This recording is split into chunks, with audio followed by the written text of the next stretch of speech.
accusé devant Dieu. Moi, j'ai eu la grâce de Dieu, je vous parle un peu de moi, je n'aime pas trop parler de moi. J'ai eu la grâce de Dieu d'avoir été un peu ensorcelé. J'ai déjà été ensorcelé dans ma vie. J'ai déjà été un peu ensorcelé, pas trop, mais un peu. Mais je vais vous expliquer à peu près la sorcellerie de la famille dans laquelle moi je viens. Par exemple, je suis né prématuré. Moi, je suis né prématuré. Je vous en parle parce que ma mère est là. Je suis né prématuré. Donc, prématuré, pas de 7 mois. Vous voyez les prématurés là qui ne tiennent pas beaucoup, hein?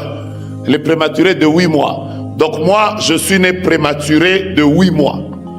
Je vais vous expliquer pourquoi je suis né prématuré. Je ne suis pas né prématuré parce que mes parents avaient envie de me voir prématuré. Je suis né prématuré parce que quand ma mère a eu ma grossesse, elle a eu une maladie bizarre. Donc elle a été hospitalisée. Ma mère a été hospitalisée au début de sa grossesse. En fait, tu as fait combien de mois d'hospitalisation? 6 mois. Donc ma mère a eu ma grossesse. Elle est tombée enceinte à 2 mois de la grossesse. Elle est entrée à l'hôpital. Et elle est sortie de l'hôpital après 6 mois. Donc la grossesse était en train d'évoluer à l'hôpital. Ma mère n'était pas entrée à l'hôpital parce que elle n'allait pas à l'hôpital. Elle était hospitalisée. Donc elle a été hospitalisée pendant 6 mois. Elle-même raconte qu'il y avait une femme albinos qui venait lui voler l'enfant.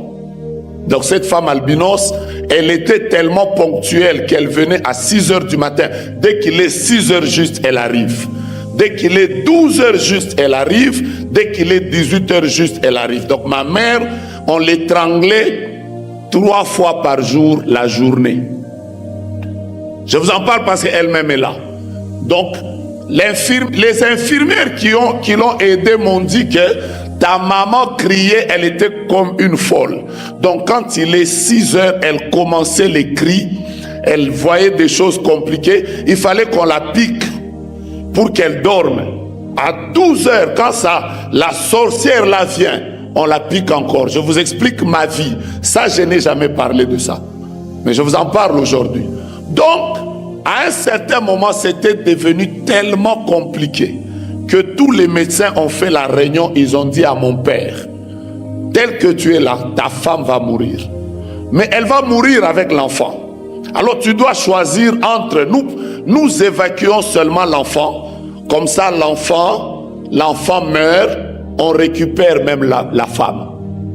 Donc ce jour-là, mon père a dit, aujourd'hui vraiment, je suis fatigué. Je veux que l'enfant soit évacué. Au moins, on sauve ma femme. Dans le processus de l'évacuation de l'enfant, moi, je suis né. Donc, je suis né pas dans les temps où les gens attendaient. Moi, je suis né comme ça. Donc, je vous explique déjà.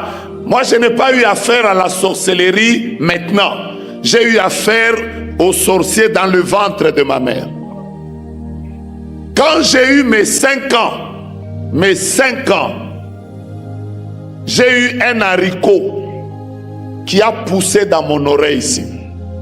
Je parle d'un haricot. C'est-à-dire, je ne parle pas d'un haricot de la sorcellerie. Je parle d'un haricot vrai. Un haricot qui a poussé dans mon oreille. Moi-même, je l'avais vu. Ça avait fait sortir une branche et 2 feuilles comme ça. J'ai toujours l'habitude de dire que si on ne m'avait pas enlevé ça, tous ceux qui aiment les haricots, vous pouviez venir dans mon champ et vous cueillez seulement dans mon oreille. Chaque fois que je raconte ça, les gens me disent, est-ce que c'est possible? Mais il faut demander à ma mère, elle est là. Donc moi, j'ai eu un haricot qui a grandi dans mon oreille. Donc j'ai eu une sorcellerie dans ma vie où on m'a tellement ensorcelé au point où on a même fait qu'un haricot pousse dans mon oreille. Je crois que jusqu'à aujourd'hui, je n'arrive pas, j'ai le réflexe de répondre au téléphone par cette oreille que par l'autre. Parce que cette oreille, à un moment, n'entendait pas. Maintenant, j'entends bien. Mais avant, je n'entendais pas de cette oreille. Donc du coup, jusqu'à aujourd'hui, quand je réponds au téléphone, je mets directement le téléphone à cette oreille. Parce que c'est devenu comme un réflexe.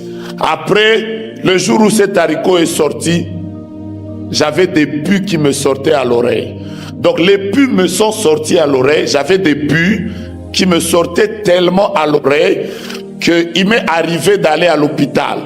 J'arrive à l'hôpital, on prend une grosse bouteille comme ça, on me tire les pus, la bouteille est remplie. Après on enlève, on prend une autre bouteille, on remplit de pus. Après le médecin me dit les pus sont finis, c'est fini. Dès que je sors, 2 minutes après, les pus reprennent. Donc finalement, je ne comprenais pas. Mais je vais vous dire comment tout ça s'est arrêté. Toutes ces choses se sont arrêtées parce qu'à mes 12 ans, j'avais 12 ans, j'étais à Kolwezi. Je suis allé un jour dans une prière comme ça. J'étais très petit. Je suis passé devant la chaire comme ça. J'ai dit à Dieu, si tu arrêtes ça, je te promets que je te servirai toute ma vie. Et que je ne toucherai jamais aux fétiches. Je me souviens que ce jour-là, depuis ce jour-là, jusqu'à aujourd'hui, j'ai vu la main de Dieu dans ma vie et j'ai vu comment, je répète, j'ai fait tomber une sorcellerie qui a failli abîmer toute ma vie, mais je l'ai fait tomber à 12 ans. J'étais encore un petit garçon qui n'avait rien. Regarde ton voisin, dis-lui, tu es venu faire quoi ici? Je n'aime pas la manière dont tu lui parles. Dis-lui, tu es venu faire quoi ici? Moi, je crois que dans cette salle ici, il y a quelqu'un, qu'on le veuille ou pas, c'est le jour où le combat de ta vie va s'arrêter. Les 12 premières personnes qui vont me donner le meilleur de Amen, ils prennent ça. Vous savez, parfois les gens nous voient en train de réussir avec Dieu, ils ne nous connaissent pas. Ils ne savent pas de quelle famille nous sommes venus.